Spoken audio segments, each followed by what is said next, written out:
আপনাকে সব সময় বিনয় হতে হবে, নম্র হতে হবে। আপনি কি পাথর বা তার চাইতেও বেশি শক্ত? আপনার হৃদয়টা কেমন হয়ে গেল? রব্বুল আলামিন জিজ্ঞেস করেছেন, তোমাদের অন্তরগুলো এতটা শক্ত হয়ে গেল, এরপরেও এত ওয়াজ নসিহত শোনানোর পরেও এটাকে একটা স্টোন, এটাকে একটা বড় বিশাল পাথরের মতো, আও আসাদ্দা কসিয়া, নাকি এর চাইতেও বেশি শক্ত?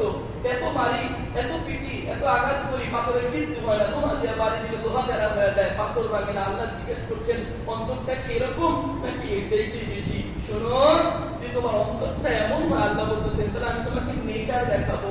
তুমি তো এখানে আছো, আমি তোমাকে ঘর থেকে বের করে নেচার দেখাবো। ওয়াইন্না মিনহা, রব্বুল আলামিন বলেছেন, লামা ইয়াতাফাজ্জারু মিনহুল আনহার। যাও যাও, ঘর থেকে বেরিয়ে কোনো পাহাড়ি অঞ্চলে যাও, গিয়ে দেখো ওখানে কত পাথর এমন রয়েছে, কত পাথর এমন রয়েছে যেটা ফেটে সেখান থেকে পানি প্রবাহিত হয়। ঝর্ণা দেখে এই আয়াত স্মরণ করতে হবে, আল্লাহকে স্মরণ করতে হবে। রব্বুল আলামিন রিপিট করেছেন, ওয়াইন্না মিনহা লামা ইয়াশাক্কাকু ফায়াখরুজু মিনহুল মা।